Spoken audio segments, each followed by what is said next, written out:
She wasn't sent there to make friends. She was sent there to watch, observe the pack, document behavior, don't engage, simple mission, clean rules, safe distance. But nobody told them the rules, because while she was busy studying the pack was already studying her. And they didn't just notice her, they liked what they saw. What happens next, no scientist predicted, no protocol prepared for it, and no one who hears this story ever forgets it. Before we go any further, if you're the kind of person who gets chills when humanity earns respect it didn't ask for, you're in the right place. Hit that like button right now. Not at the end. Right now. Because the algorithm buries stories like this, and this one deserves to be found. Subscribe if you haven't yet. We drop HFY stories every week that hit different. And turn on the bell, because you do not want to miss what's coming next. Now, let's go back to the planet. Let's go back to the clearing. Let's go back to the moment when an alien pack sat down in front of a human woman and decided she was worth keeping. They told her it was a routine assignment. Observe, document, don't engage. Simple enough for a xenobiologist with 14 years of field experience, 3 interstellar postings, and a reputation for being the calmest person in any crisis. What the briefing didn't mention, what no one thought to warn her about, was that the pack would notice her first, before she ever raised her scanner, before she ever opened her notebook, before she even took her second breath on that planet. They were already watching. Dr. Mara Voss had been to 6 alien worlds. She'd cataloged creatures that breathed methane, species that communicated through bioluminescent skin patterns, organisms that technically didn't have brains, but somehow kept outsmarting the scientists studying them. She thought she was ready for anything. The Velhari proved her wrong in the first 4 minutes. The United Science Directorate classified them as semi-sapient pack predators. Large, fast, territorial. The kind of species you study from a distance, behind shielded glass, with a security escort and an emergency extraction protocol already loaded into your RISCOM. Mara had all of that. She also had a habit of sitting very, very still and watching. It was the thing that made her exceptional at her job. Other researchers moved too much, talked too much, carried too much equipment that beeped and buzzed and smelled of synthetic polymers. They disturbed the environment and then wrote papers about how hard it was to get natural behavioral data. Mara disturbed nothing. She'd learned it as a child, sitting in the tall grass behind her grandmother's house, waiting for foxes. You don't chase what you want to understand. You become part of a landscape. You breathe slower. You blink less. You let the world forget you're in it. She did exactly that on day 1 of the Velhari observation post. She settled into the blind, a carbon fiber shelter designed to mask heat signatures and scent, and she waited. For 6 hours, nothing came close. Then, at hour 7, something did. It didn't approach the way the briefing said they would. The reports described Velhari as frontal approachers, aggressive, direct, territorial. They were supposed to posture from a distance, assess the threat level, and either charge or retreat. This one did none of those things. It circled her, slowly, silently, so precisely that she only detected it because the birds on the eastern side of the clearing went quiet, and Mara Voss never missed when birds went quiet. She didn't move, didn't reach for her scanner, didn't breathe differently. She just let it circle. And somewhere behind her, in a place she couldn't see, something that was supposed to be an animal paused, tilted its head, and made a sound she would spend the next 6 months trying to translate. It wasn't a growl. It wasn't a warning call. It was, as best she could describe it in her field notes that night, the sound of something genuinely curious. The sound didn't stop at 1. By the time Mara had steadied her breathing and risked a slow, millimeter by millimeter turn of her head, there were 3 of them, not circling anymore, sitting, like they were waiting for her to do something interesting. 3 Velhari, arranged in a loose semicircle behind her blind. The briefing images hadn't done them justice. Nothing ever did with apex predators. They were large, yes. The files said between 200 and 280 kilograms. Bipedal, with a secondary set of forelimbs folded close to the chest. Slate gray fur that shifted to deep amber along the spine. Eyes. And this was the part that made xenobiologists uncomfortable, eyes that were forward-facing. Predator eyes. Eyes that didn't just see you. Eyes that read you. The largest one, she'd later name it Anchor, for reasons that would only make sense in retrospect, was staring directly at the blind. Not at the space around it, not at the trees, not in the vague, ambient way that prey animals scanned for danger, at the blind, at her, which should have been impossible. The carbon fiber shell was military grade. Heat suppression, scent neutralization, acoustic dampening. It had fooled far more sophisticated alien species on far more dangerous worlds. Anchor looked at it the way a person looks at a window, knowing something is on the other side, patient enough to wait for it to become clear. Mara's hand moved 1 centimeter toward her emergency beacon. Anchor's head moved. She stopped. It stopped. 3 seconds of silence that felt like 3 years. Then, and she would reread this entry in her field notes so many times that the words would eventually stop making sense. Anchor sat down, folded its secondary limbs, let out a long, slow exhale through its nasal ridge. It was unmistakably the posture of something that had decided not to be a threat. The other two followed its lead. Mara's scientific brain was doing several things at once. It was cataloging the behavioral data, unprecedented cross-reference with pack deference hierarchies, note the synchronized response to Alpha Q. It was running risk assessments, 3 individuals, no signs of prey drive activation, no piloerection, no vocalizations associated with aggression. It was also quietly, in the part of her brain she rarely admitted existed, simply marveling.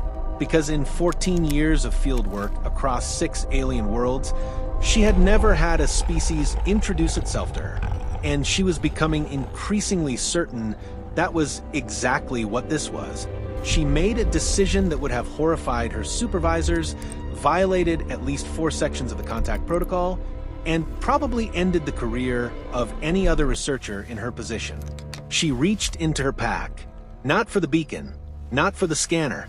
She pulled out her lunch, a sealed ration block, compressed proteins, fats, carbohydrates. Standard field issue. Smelled faintly of something the manufacturer optimistically called grain and herb. She set it on the ground in front of the blind, and she waited. Anchor stared at it for a long moment. Then it looked back at her blind, and then it did something the Directorate would later classify as anomalous and requiring further study, and Mara would simply call the moment everything changed. It reached into the thick fur along its flank, into a concealed fold of skin that none of the previous observational data had even recorded as existing, and it placed something on the ground. In front of her. In return, it was a bone, not a threat, not a warning, a gift, and it had been carved. Mara didn't sleep that night, not because she was afraid.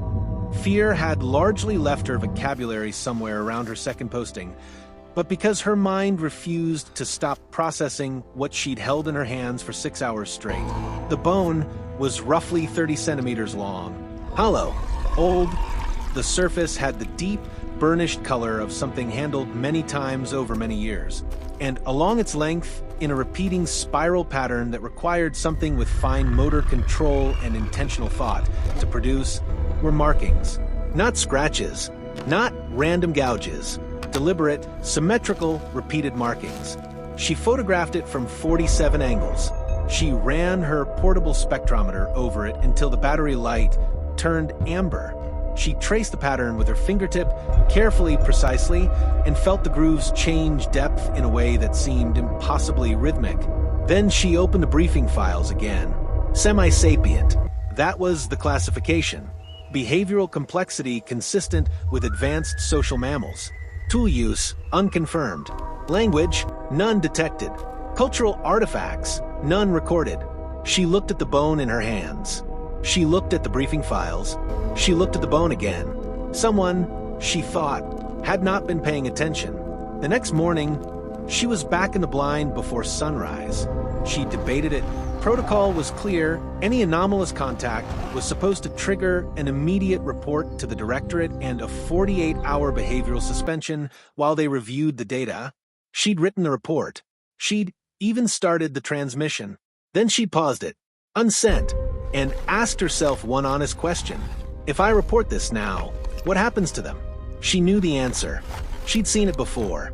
A species crossed the line from fauna to persons of interest, and suddenly the observation post had 12 more scientists, a diplomatic pre-contact team, 3 competing academic institutions filing access requests, and a Directorate legal team arguing about jurisdiction. The Velhari had come to her quietly on their own terms, with a carved offering in eyes that read her like text. They deserved better than that. They deserved time. She was back in her spot when Anchor arrived, alone this time, moving in that same impossible silence that large things were never supposed to have. It settled across the clearing from her.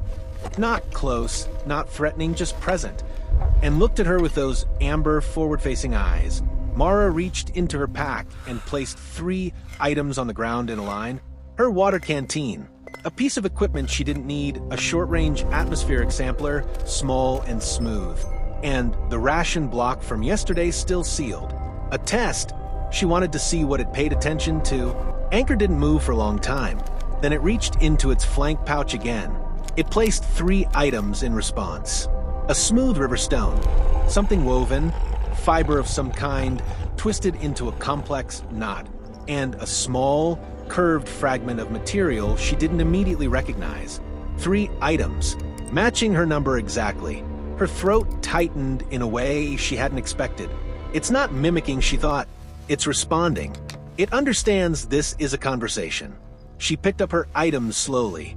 It picked up its own items slowly, watching her. Then, Anchor did something that finally broke her composure. The composure she'd maintained for 6 hours and 14 years of fieldwork and a childhood of learning to be invisible in tall grass. It tilted its head, looked at her canteen, then looked back at her with an expression she could only describe as questioning. It wanted to know what the canteen was. Not to take it, not to assess it as a threat. It wanted to learn. It was a name. And when she opened her field notes and looked at the markings with fresh eyes, she saw it, really saw it for the first time. The spiral pattern wasn't decorative, it was biographical. She spent the entire night cross-referencing, her portable light casting a pale circle in the dark, while somewhere outside the blind, the Velhari moved through the forest with that signature silence that she'd stopped finding unsettling and started finding comforting. The markings had a rhythm. She'd felt it with her fingertip on day 1 and filed it away as interesting. Now she pulled it forward and examined it properly. Depth variations, spacing intervals, directional changes at specific points that didn't match any random or decorative logic. It wasn't just a pattern, it was a structure. And once she saw the structure, she couldn't unsee it. 3 distinct sections. The first section, shorter, tighter spirals near the base, repeated a cluster of 4 marks that appeared again and again, always in the same sequence. An identifier, a signature. The second section expanded outward, marks growing larger, more complex, the spacing between them increasing as if recording something that was growing. And the third section, near the tip, was unfinished, still being written. Anchor had given her their autobiography. Or more precisely, Anchor had given her Anchor's autobiography, a life recorded in bone. Not for Mara specifically, not as a diplomatic gesture calculated for an alien observer. This was something they did for themselves, something they'd been doing, presumably for generations, long before any human ship broke atmosphere above their world. She looked up from her notes. The blind's walls were carbon fiber black. Outside, the forest breathed. Semi-sapient, the Directorate had written. She thought about what that word really meant. Who had decided it? What data they'd used? Whether the scientist who wrote the original classification report had ever sat still long enough for a Velhari to approach them. She already knew the answer. On the morning of day 32, she sent the Directorate's check-in response. Routine, stable, no anomalies. It wasn't entirely a lie. Things had been remarkably stable, all things considered. What she didn't include was the fact that when she emerged from her blind that morning, Anchor was waiting not across the clearing in the usual observation spot, but 6 feet from her door. And arranged in a careful line in front of it were 11 objects, one from each member of the pack. The river stone from ledge, a twist of woven fiber from current, 9 others she recognized from previous exchanges, each one placed with the same deliberate care as the first carved bone weeks ago. She stood in her doorway and looked at the 11 objects. Then she looked at Anchor.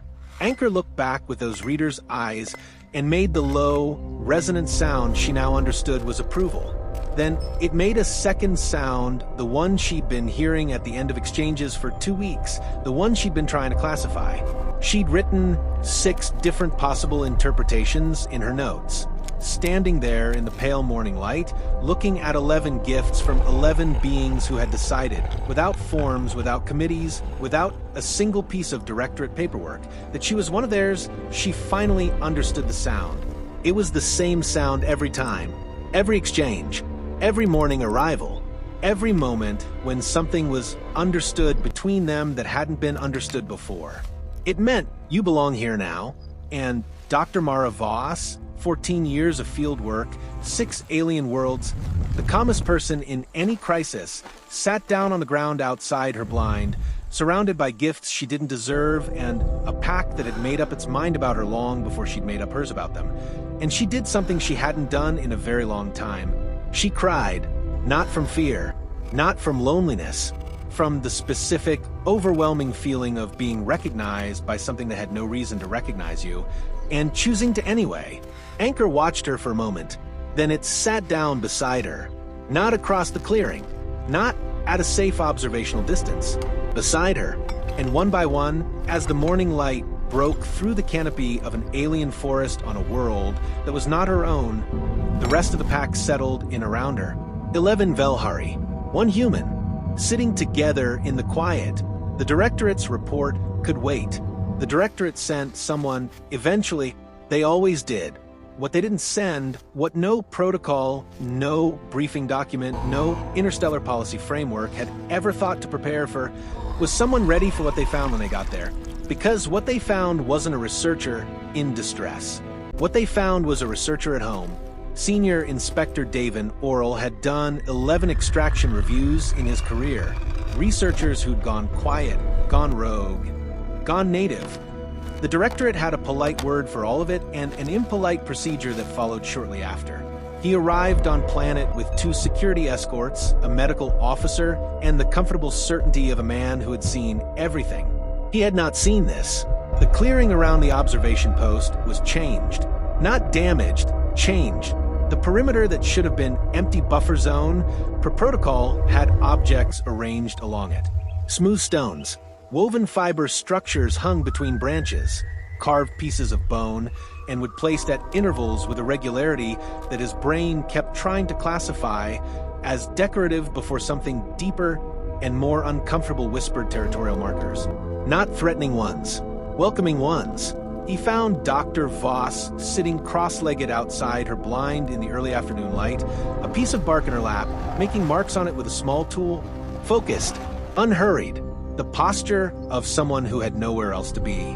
Across the clearing, an oral security escort made a sound he would never let them forget. Sat 7 Velhari, watching, not poised to attack, not displaying, not doing any of the things the threat assessment briefing had described with careful, clinical urgency. Just watching, the way you watch something familiar, the way you watch someone you know. One of them, the largest, spine-striped, deep amber, eyes like something that could read you in a dead language, looked directly at Oral when he stepped into the clearing. He stopped walking. It tilted its head. Then it looked back at Voss. Dr. Voss? Oral said carefully in the tone he reserved for situations that had left the map entirely. She looked up. No alarm, no guilt, just the mild, focused expression of someone interrupted mid-thought. Inspector, she said, you're early. I calculated another 4 days before the flag escalated to a physical check-in. Your reports have been incomplete. I know. She set down the bark. I'll explain everything. I have 60 days of field notes, 17 hours of audio recording, approximately 400 photographs. and a working preliminary analysis of a proto-linguistic system that is going to require the Directorate to reclassify this entire species. She paused. I'd appreciate it if your escorts would stop reaching for their weapons. They can tell, and it takes me 2 days to rebuild the trust every time something like that happens. Oral looked at his team, looked at the Velhari, looked at the large one that was still watching him with that unreadable, assessing calm. He made a decision that surprised him. He told his team to stand down. The debrief took 4 hours. Oral had come ready to cite violations, and there were violations stacked like a disciplinary bonfire.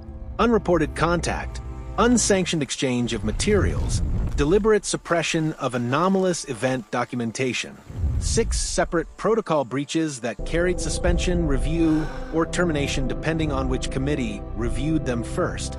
He cited none of them, because somewhere around hour 2, when Mara laid the carved bone on the table between them and walked him through the biographical structure she decoded, 3 sections, life recorded in spiral, the unfinished tip still waiting, he stopped being an inspector. He became an audience, and she was very, very good at this. They knew what I was, she said. Not human specifically. They have no framework for that yet, but they knew I was a watcher. Like them, they watched their territory the way I watch species. They read behavior the way I read field data.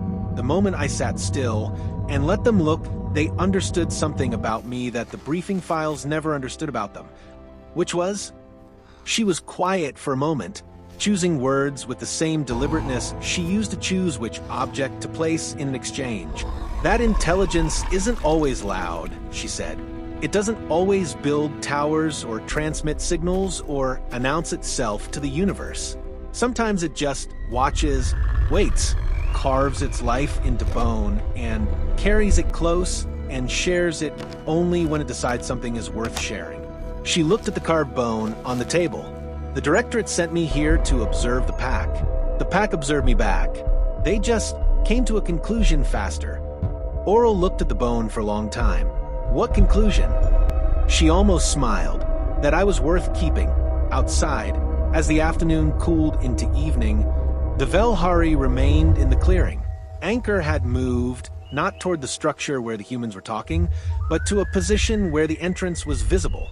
Patient, present, current, the young one with the dark stripe, still nervous around new things, sat close to Anchor's flank, watching the door where the new human had gone, making the small, questioning sound that Mara had learned meant, what do we make of this one? Anchor made the low, resonant sound, the one that meant wait. Then, after a moment, it made a second sound, quiet, directed not at the pack, but at the closed door, in the way it had learned in 32 days of watching a human scientist sit very still in a clearing.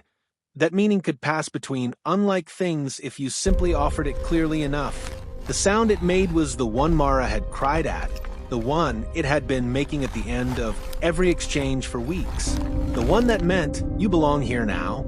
It wasn't directed at Mara this time. It was directed at Oral. A question extended to a stranger. An invitation to be assessed.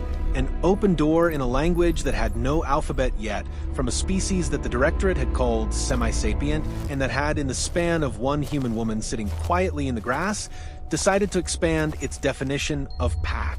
Inside the blind, Mara heard it. She closed her field notes, looked at Oral across the table. They're asking about you, she said quietly. He stared at her.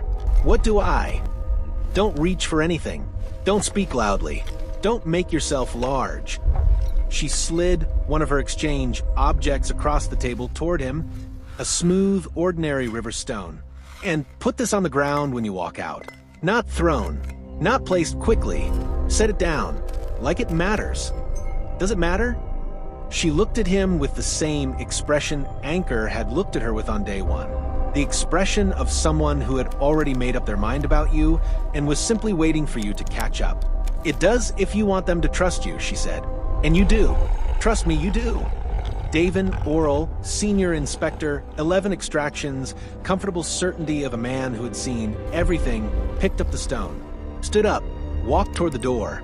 And outside, in a clearing on an alien world that had never sent a signal or built a tower or announced itself to the stars, 11 Velhari waited, patient, ancient, curious to see what the new one would do. The door opened. The universe held its breath. And the pack decided to keep him too. If this story made you feel something, that feeling is the whole point. HFY isn't about humans being the strongest. It's not about humans being the fastest or the most powerful. It's about humans being worth noticing, worth studying, worth keeping. And if you believe that, if that idea lives somewhere in your chest the way it lives in mine, share this video. One person. That's all.